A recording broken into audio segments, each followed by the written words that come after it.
A paz do Senhor, irmãos. Boa noite, tudo bem? Graças a Deus por mais uma oportunidade, de estarmos reunidos em torno da palavra de Deus. Eu quero convidar os irmãos a nós orarmos para nós darmos início a mais um estudo da palavra de Deus na noite de hoje. Vamos orar? Querido Deus e eterno Pai, em nome de Jesus Cristo, teu Filho amado, nós oramos agradecidos pelo privilégio que o Senhor nos concede de mais uma vez nos assentarmos e reunirmos em torno de tua santa palavra. Que teu Espírito Santo nos abençoe, nos dando conhecimento e sabedoria para compreendermos a verdade profunda da tua palavra. Em nome de Jesus, Pai, oramos agradecidos. Amém.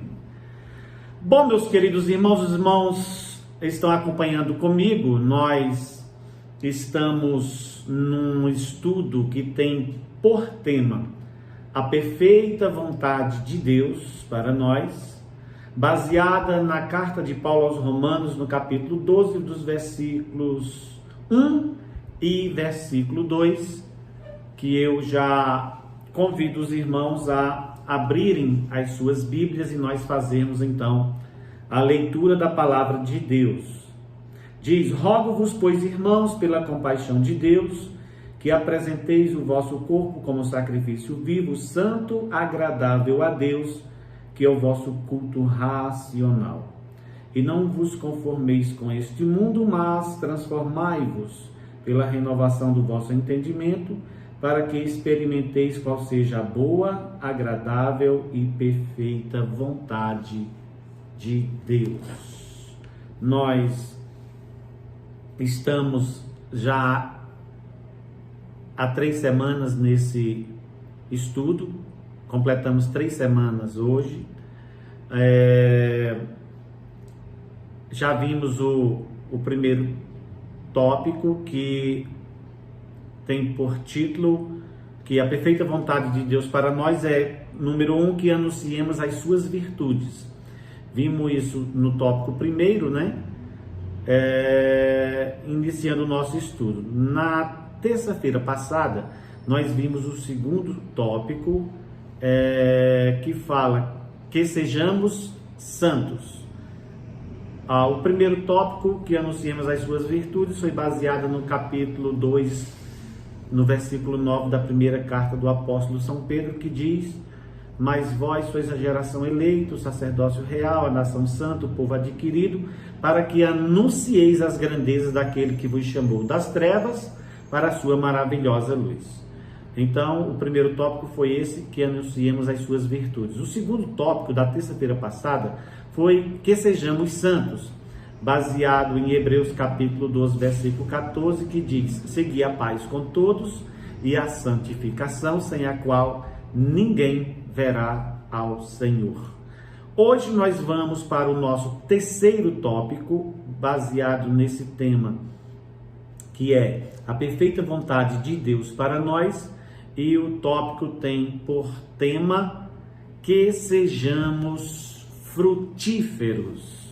Esse é o tema que nós vamos abordar na noite de hoje, a partir de agora. Então, o versículo base para esse tópico está no Evangelho de São João, capítulo 15, versículo de número 5.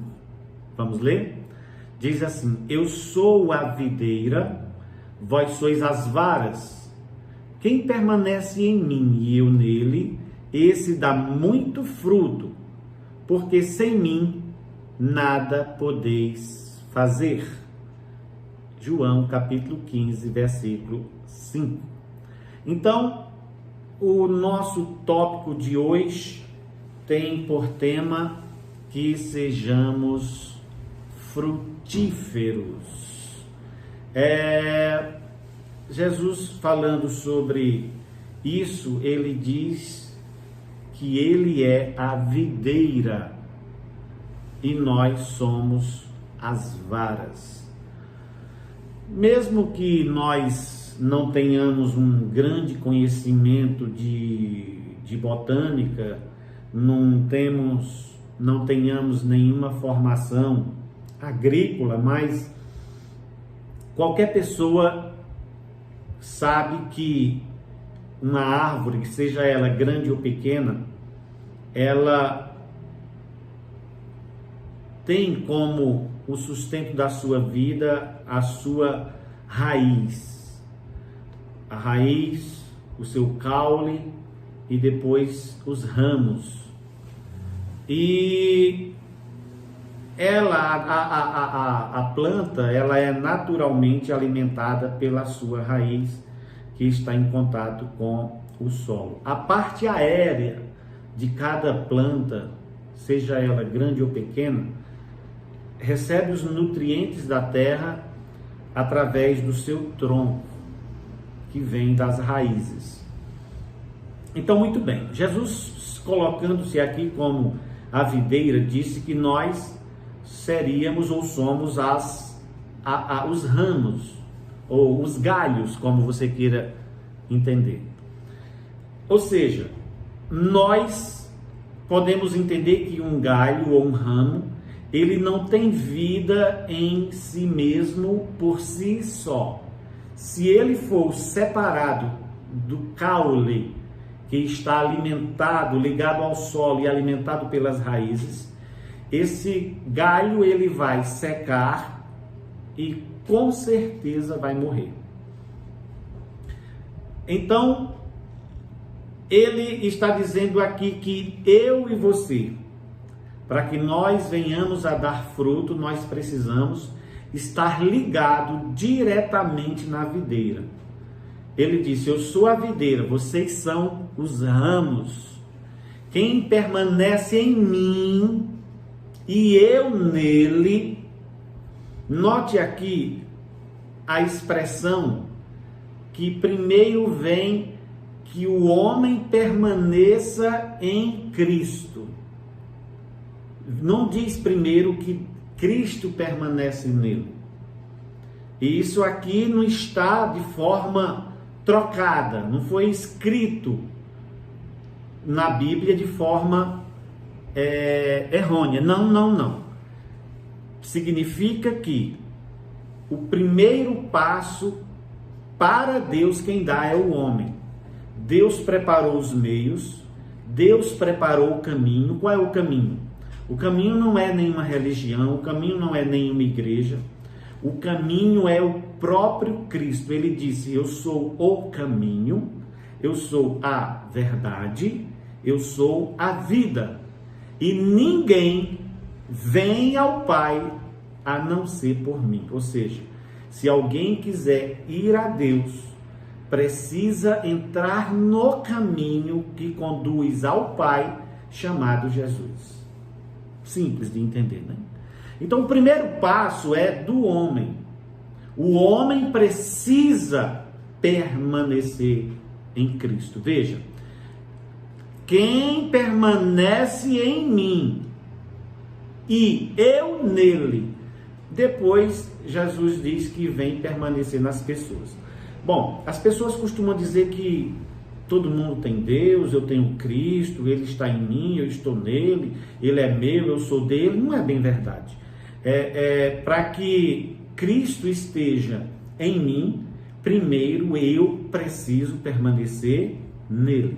Ou seja, Ele fez toda a obra redentora no Calvário, mas vai da minha aceitação, e depois dessa aceitação Ele me capacita a vencer o pecado, porque Ele me liberta do poder do pecado. Ele disse: se o Filho vos libertar, verdadeiramente sereis livres. Quando o homem permanece livre ou liberto, porque é uma escolha humana, então ele coloca dentro do homem o seu Espírito Santo, e ele, o Pai e Jesus, vem morar nessa pessoa através do Espírito Santo. Nós vimos isso no tópico passado, que nós somos o templo do Espírito de Deus. Se você perdeu esse estudo, eu aconselho você a voltar nos tópicos anteriores para você entender. Então, nós não somos de nós mesmos, como vimos terça-feira passada, porque Ele nos comprou. Então Ele habita em nós. Nós somos o templo dele pelo Espírito Santo. Eu preciso permanecer nele. Como é que eu permaneço nele? Quando eu permaneço seguindo os seus ensinamentos. Quando eu permaneço dentro da sua palavra. Isso não significa que eu vou ser uma pessoa perfeita. Não existe perfeição em mim, nem em você, nem em ninguém. Mas se o perfeito, que é Ele, habita em nós, Ele nos capacita a viver uma vida santa.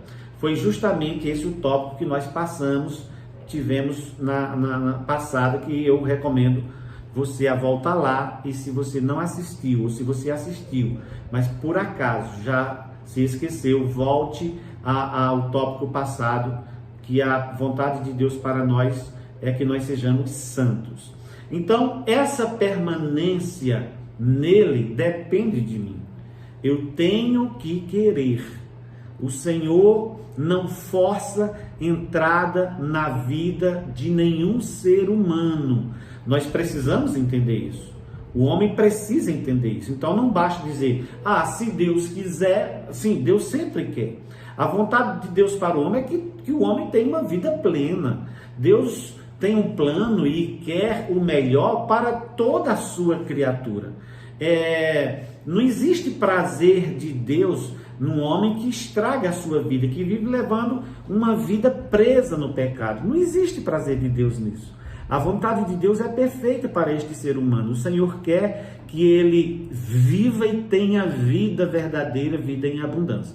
Mas aqui, depois de todo o processo de libertação que a palavra de Deus produz em nós pelo Espírito Santo, o Espírito Santo é o agente dessa libertação, mas o instrumento que o Espírito Santo usa para libertar o homem é a palavra.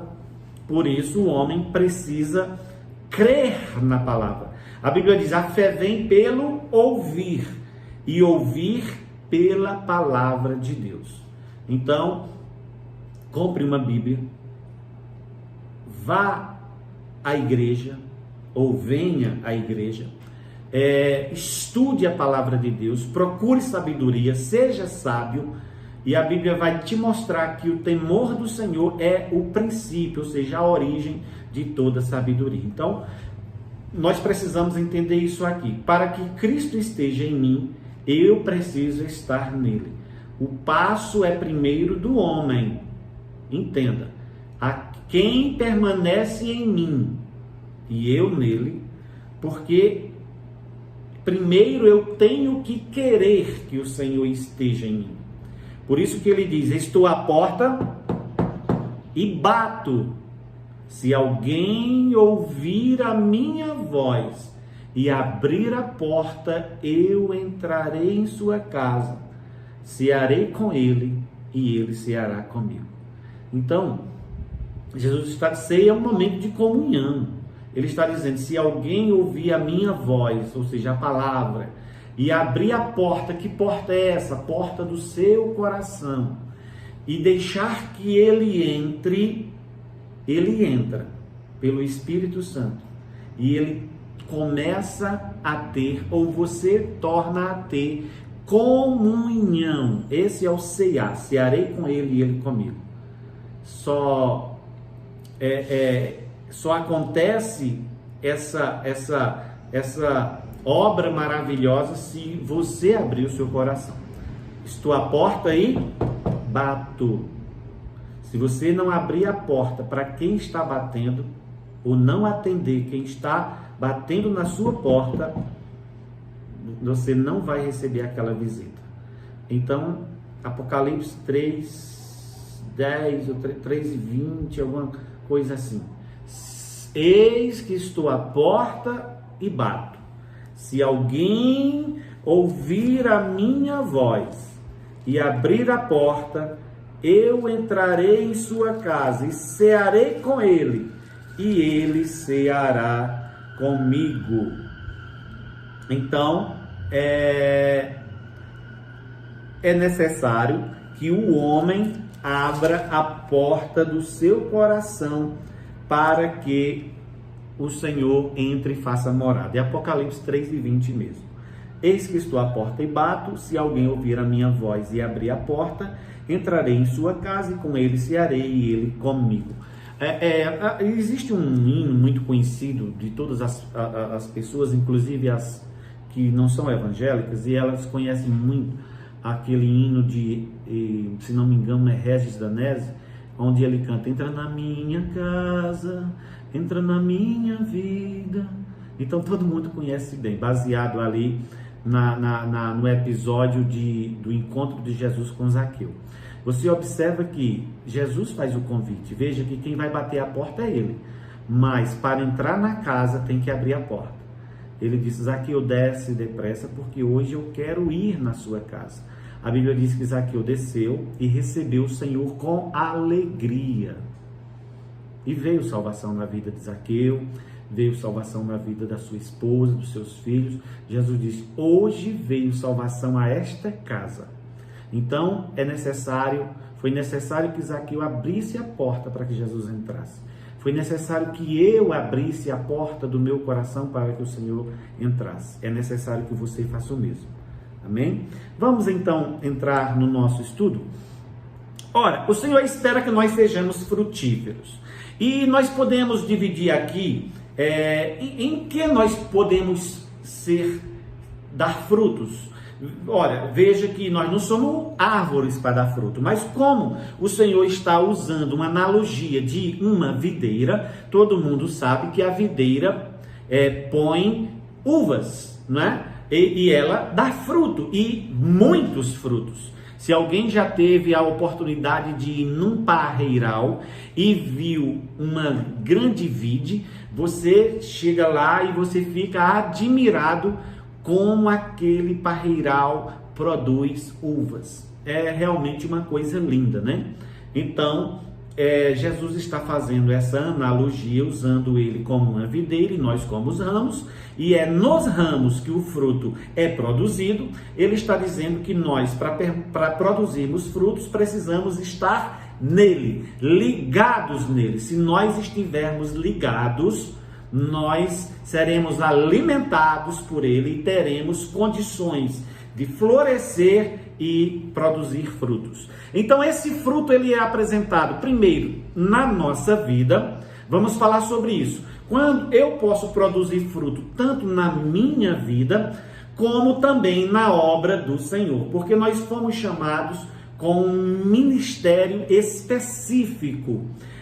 Eu falei isso no primeiro tópico desse estudo, que fala que o primeiro tópico diz que anunciemos as suas virtudes. Então, Deus nos chamou, e eu falei aqui, me recordo que falei há 3 semanas atrás que nós não ficamos aqui para passar férias. Nós ficamos aqui porque temos um objetivo, porque Deus conta que nós façamos a sua obra, realizemos a missão que Ele deu para os discípulos, que eles fizeram. A sua geração venceu, eles se foram. Os discípulos que eles fizeram, anunciaram, também se foram, e uma geração foi, outra geração veio, agora chegou até nós, e o Senhor espera que nós façamos a mesma coisa, para que a sua palavra não morra conosco, mas que ela continue produzindo até a volta do Senhor. Então, primeiro, esse fruto ele é produzido na vida. Entenda, você tem que produzir frutos na sua vida. Vamos entender isso aqui? Primeiro fruto. O primeiro fruto na vida é o fruto para a santificação. Olha, a santificação é algo tão importante que nós falamos isso só num tópico passado. Mas ainda estamos repetindo aqui, porque o Senhor faz questão de em todo tempo nos mostrar que nós precisamos produzir frutos. Abra, por favor, a sua Bíblia em Romanos capítulo 6 e o versículo de número 22. Diz assim: mas agora quando? Agora que você foi liberto do poder do pecado e foi trazido para a igreja do Senhor. E agora você faz parte dessa igreja. Diz assim, ó: mas agora libertados do pecado e feitos servos de Deus, tendes o vosso fruto para a santificação e por fim a vida eterna. Que versículo lindo. Mas agora libertados do pecado e feitos servos de Deus. Olha que coisa linda.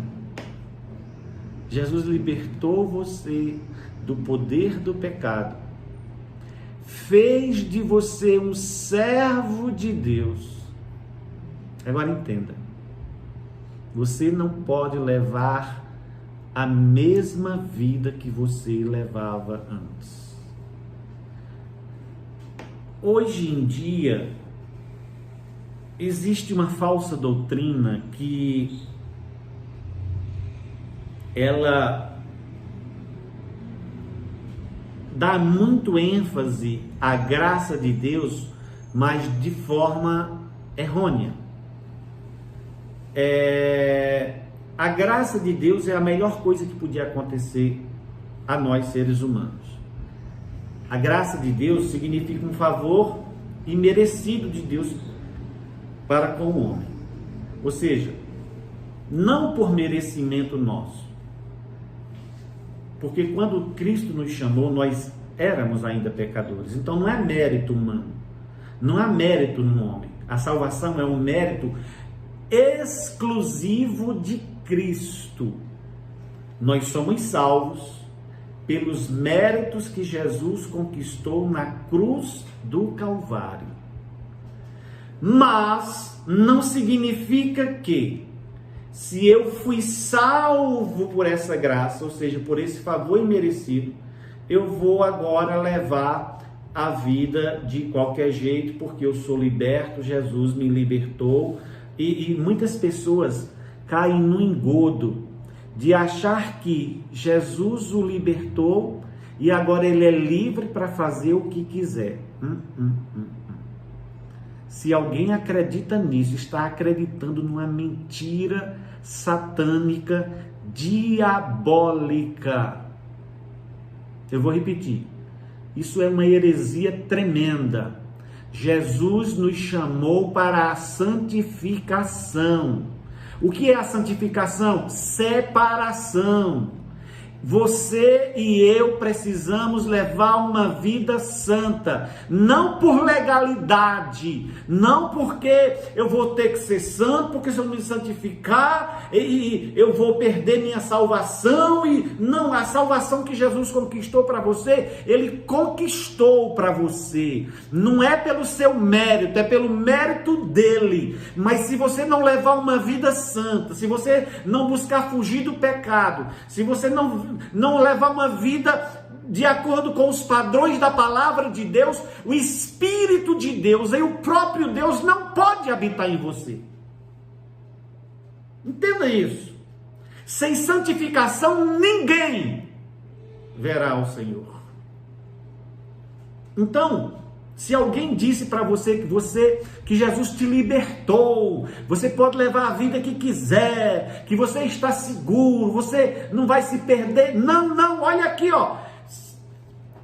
Agora libertos do pecado e feitos servos de Deus, tende o vosso fruto para a santificação. E nós vimos no tópico passado, em Hebreus capítulo 13, que diz que sem santificação ninguém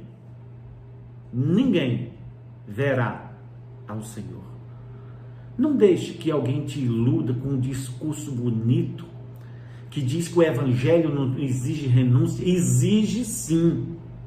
Jesus disse: se alguém quiser vir após mim, negue-se a si mesmo, tome a cada dia a sua cruz e siga-me, porque quem quiser salvar a sua vida neste mundo vai perdê-la, mas quem neste mundo perder a sua vida por amor de mim, ganhará a vida eterna.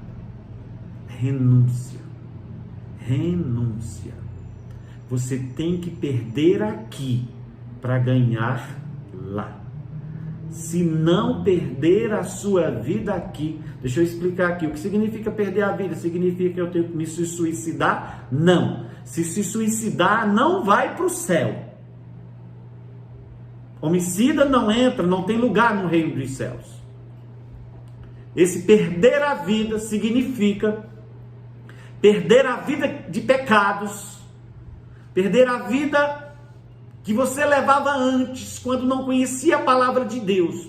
Você precisa renunciar a esse modo de vida que o mundo leva, longe e distanciado da palavra de Deus. Sem santificação você não verá a Deus. Agora, libertados do pecado e feitos servos de Deus, tenham o vosso fruto para a santificação e, por fim, a vida eterna. A vida eterna está lá no fim.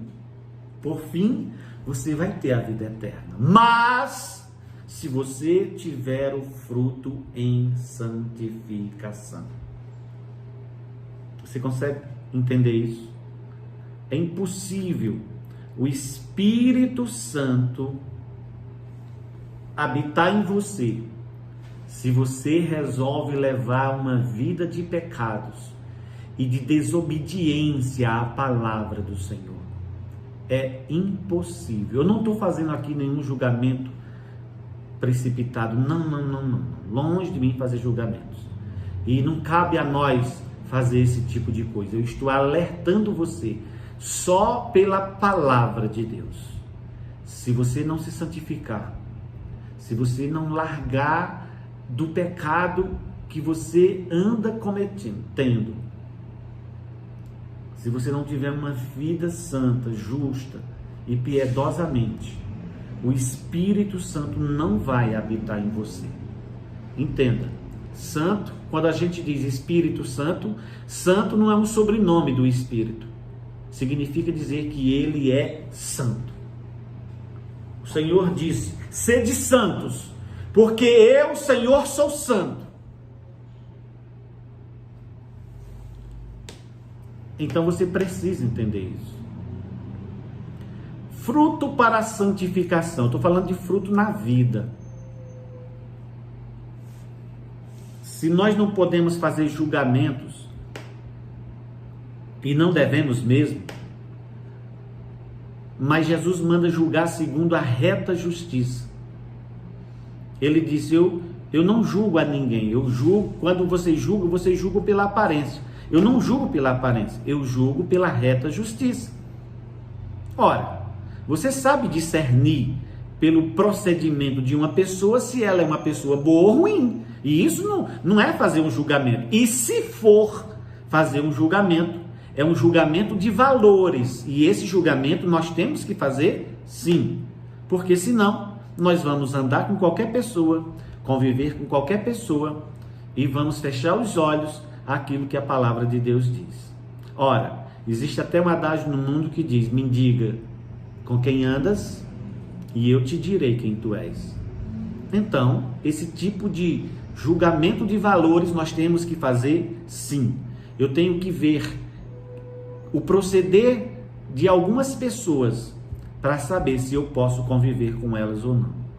Então, também falando de nós mesmos, os meus procedimentos, a forma como eu vivo, me diz quem eu sou no íntimo. Eu posso aqui de boca professar uma fé salvadora em Jesus. Eu posso professar uma fé evangélica, mas não viver de acordo com o evangelho. E eu não sou quem eu digo ser. Eu sou o que as minhas obras, as minhas ações dizem que eu sou. Ou seja, eu não sou aquilo que eu falo, eu sou aquilo que eu faço. Dá para você entender isso? Então, nós precisamos tomar esse cuidado. Primeiro, fruto na vida. Primeiro, fruto para a santificação. Romanos 6:22, nós já lemos. Fruto do Espírito. Abra sua Bíblia em Gálatas, capítulo 5, versículo de número 22. Gálatas, capítulo 5, versículo 22. Vamos ler o que diz essa referência?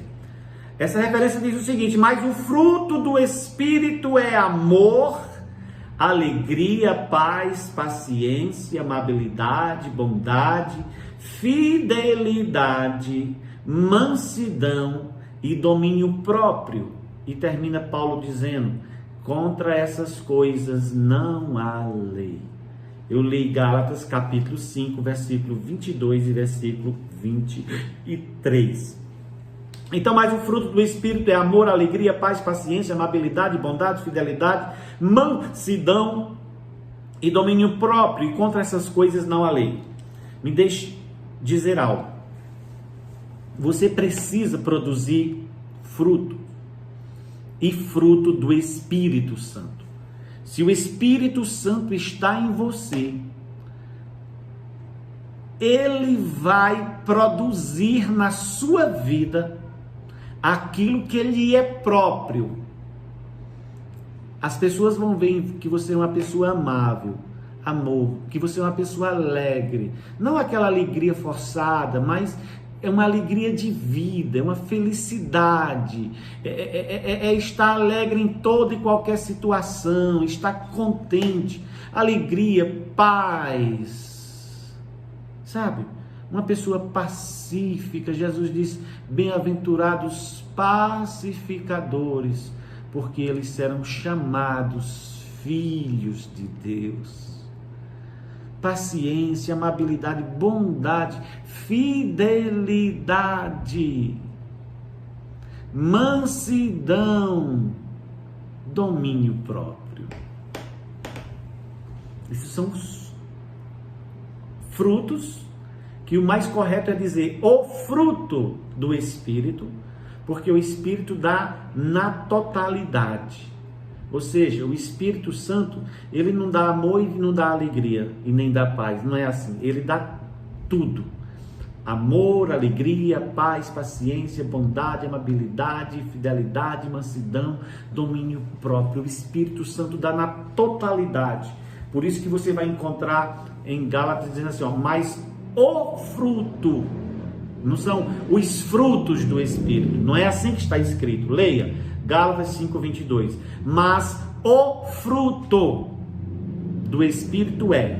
E depois, quando o apóstolo vai descrever, descreve 9: amor, alegria, paz, paciência, amabilidade, bondade, fidelidade, mansidão e domínio próprio. 9 manifestações do dom. Isso são manifestações do dom. O Espírito Santo dá na totalidade. É por isso que está escrito o fruto e não os frutos. Você consegue entender isso? O Espírito Santo em você produz essas coisas. Jesus disse assim: a árvore é conhecida pelo fruto.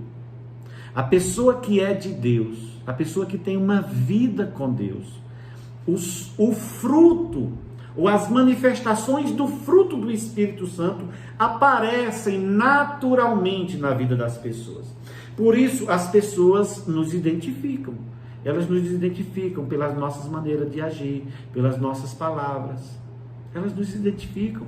Nós não precisamos sair com crachá pendurado no peito ou um selo na testa dizendo sou crente, ou sou evangélico, ou sou servo do Senhor. Não precisa.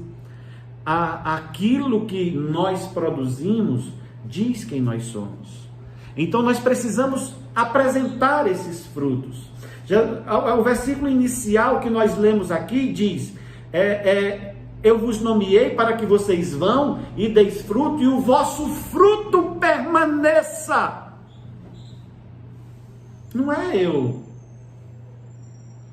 ser um servo do Senhor que apresenta fruto um tempo, daqui a pouco você não vê mais nada disso em mim. Não. Permaneça. João diz, João Batista, o Batista, não João o Evangelista. João Batista diz: o machado já está posto à raiz da árvore, e toda árvore que não produzir bom fruto será cortada e lançada no fogo. Ó, meu irmão, não se engane. Você precisa produzir fruto. Eu preciso produzir fruto. E esse fruto, primeiro, fruto na vida para a santificação, e o fruto do Espírito, ele precisa estar em você. Vamos correr mais um pouquinho, que o nosso tempo já está indo. Eu dividi aqui, eu coloquei apenas 2 subtópicos em frutos na vida, e agora vamos falar 2 subtópicos de frutos na obra. Porque se na vida nós precisamos ter, também as nossas ações, a obra do Senhor, aquilo para que Ele nos deixou aqui, eu também preciso produzir fruto. Lógico, eu coloquei primeiro fruto na vida, porque primeiro eu preciso ter o fruto do Espírito Santo em mim. Se eu não tiver isso em mim, eu não posso dar para ninguém. Só pode anunciar salvação quem primeiro é salvo. Você entende? Só pode anunciar essas dádivas do Espírito Santo quem primeiro as tem, foi alcançado por elas. Então, já vimos o fruto na vida, agora vamos ver o fruto na obra. Fomos escolhidos, primeiro subtópico de fruto na obra. Fomos escolhidos e designados para dar fruto. João capítulo 15 e versículo de número 16. Abra, por favor, a sua Bíblia e acompanhe a referência que eu vou ler para você. Jesus disse assim, João 15, 16. Não me escolheste vós a mim, mas eu escolhi a vós e vos nomeei para que vades e deis fruto e o vosso fruto permaneça, a fim de que tudo quanto em meu nome pedirdes, o Pai, Ele vos conceda. Claro que aqui, este versículo atribui-se primeiro ao fruto na vida, mas, como eu falei no início, primeiro eu tenho que tê-lo em mim, para depois anunciar para alguém. Este versículo aqui aplica-se tanto ao pessoal quanto ao coletivo, aquilo que você distribui para as demais pessoas. Então Jesus nos escolheu e nos nomeou para que nós vamos, é isso que ele disse, para que vades, para que vocês vão. Veja, ele está falando de ação, de que esse fruto que você produziu saia por aí, vá anunciar, vá falar, vá testemunhar daquilo que Deus te fez. Conta quão grandes coisas Deus te fez. Eu falei sobre isso no tópico passado, lembra? Nós citamos aquele endemoniado gadareno que foi liberto. E ele queria tornar-se um dos discípulos de Jesus e seguir com Jesus. Jesus não permitiu e disse, não, volte para sua casa e conta quão grandes coisas Deus te fez. Então Deus conta com isso. É o que ele está dizendo aqui, eu escolhi vocês, nomeei vocês, para que vocês vão e que vocês deem fruto. Esse fruto na obra significa que eu e você temos que levar essa palavra que nos alcançou para as demais pessoas que não a têm. Isso não é um privilégio só seu. Você tem que dividir essa palavra de vida. Jesus falando sobre isso, ele disse, quem comigo não ajunta, espalha. É isso que ele está dizendo.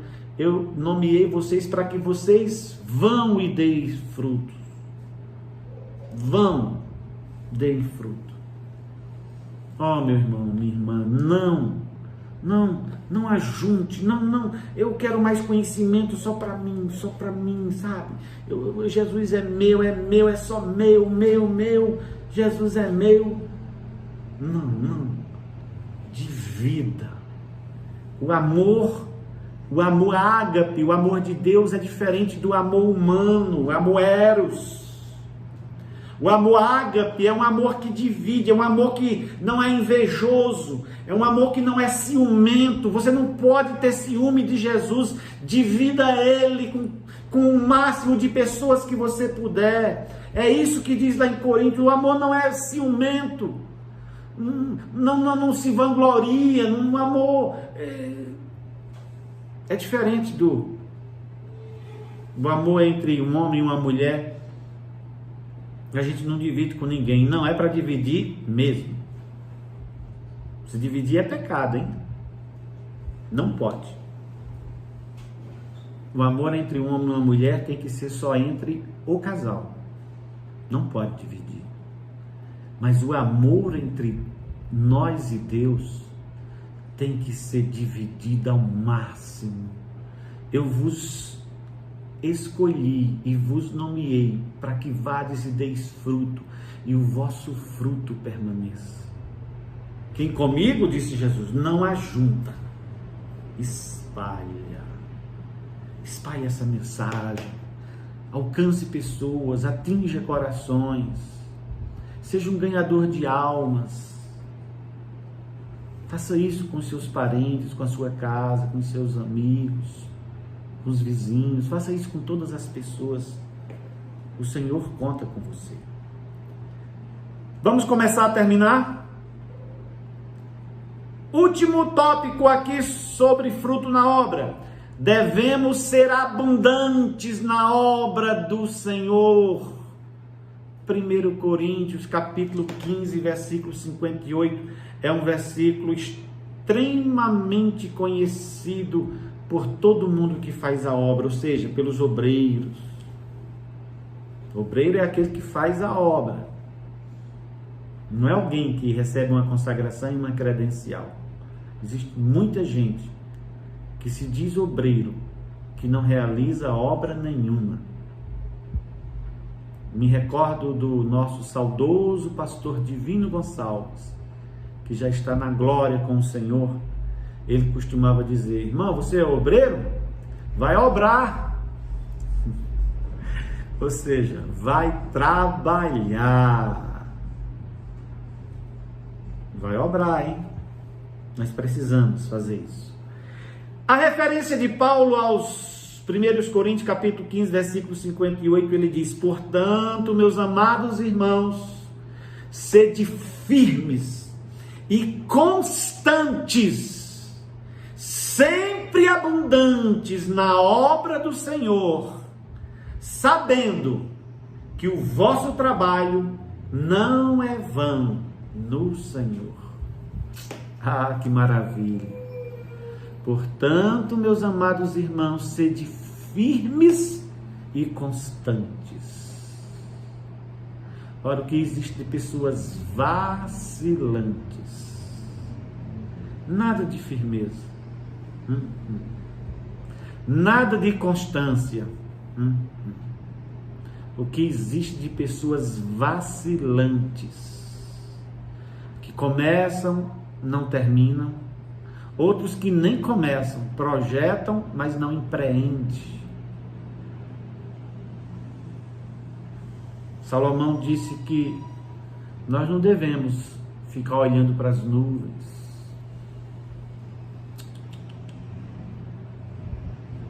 Quem fica olhando para as nuvens nunca semeia. Ah, será se vai chover? Será se vai chover? Não para com isso. Lança a semente na terra e Deus dá o crescimento no tempo certo. Então, sem essa. E quando você empreender algo, se você assumiu um compromisso com Deus, e todo crente assumiu, nós temos a missão sublime, que é de conduzir outras pessoas para Cristo. Não vacile. Seja firme e constante, sempre abundante na obra do Senhor. Ei, o seu trabalho não é vão no Senhor. Não é. O Senhor dá recompensa aqui e dá recompensa na eternidade. Eu posso te falar isso porque eu e a minha esposa, nós sempre conversamos sobre isso. Deus mudou a nossa vida quando nós decidimos trabalhar com o Senhor, nos gastar na obra do Senhor. Deus mudou a nossa vida. E eu me refiro em todos os sentidos. A gente cresce espiritualmente. A gente tem mais experiências com Deus. Deus muda a nossa vida material. Deus nos dá o sustento necessário. Aliás, Deus nos dá até mais do que o que a gente precisa.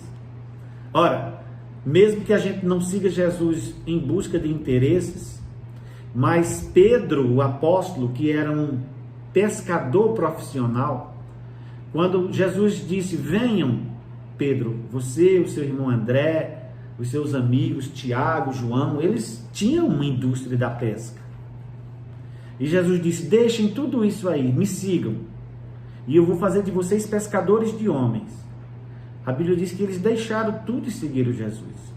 E certa feita Pedro perguntou para o Senhor: Senhor, eis que nós largamos tudo para te seguir. O que nós vamos receber? E Jesus respondeu: na verdade eu te digo que receberá 100 vezes mais, tanto nesta vida quanto no porvir. Você consegue entender isso? É o que eu estou te falando. Jesus muda a nossa vida, Jesus cuida de nós. E Ele faz, por quê? Porque o trabalho no Senhor, ele não é vão, não é vão. Entenda isso, irmão, você precisa produzir fruto. O nosso tema de hoje, o nosso tópico de número 3 de hoje diz que a perfeita vontade de Deus para nós é que nós sejamos frutíferos. Primeiro, fruto na minha vida, depois fruto na obra do Senhor. Deus conta com você. Amém, meus queridos? Para nós terminarmos, eu quero ler uma referência de Filipenses, capítulo 1, versículo 11, que diz, para nós encerrarmos: cheios do fruto de justiça que vem por meio de Jesus Cristo, para a glória e louvor de Deus. Deus abençoe os irmãos, que essa palavra ela surta efeito na sua vida, que ela produza aquilo para que o Senhor a enviou. Que o Espírito Santo de Deus possa falar melhor no seu coração, que você possa entender qual seja a boa, perfeita e agradável vontade de Deus para você e para as nossas vidas. Vamos orar? Senhor, eu te louvo e te agradeço pela palavra que acabamos de ler. Obrigado, porque o teu Espírito Santo nos ajudou nessa ministração. Que o Senhor abra a mente e o coração de cada irmão que está acompanhando comigo. Que o Senhor faça uma obra em nós. Que se nós não temos o desejo de realizarmos a tua obra, que o teu Espírito Santo nos capacite a isso e coloque dentro de nós o amor pelas almas, o amor pela tua obra, e que nós possamos produzir frutos, que o teu fruto seja produzido em nós, ó Santo Espírito de Deus. Pai, agradecidos oramos em nome de Jesus. Irmãos queridos, Deus abençoe os irmãos, Deus abençoe você, Deus abençoe sua casa, em nome de Jesus.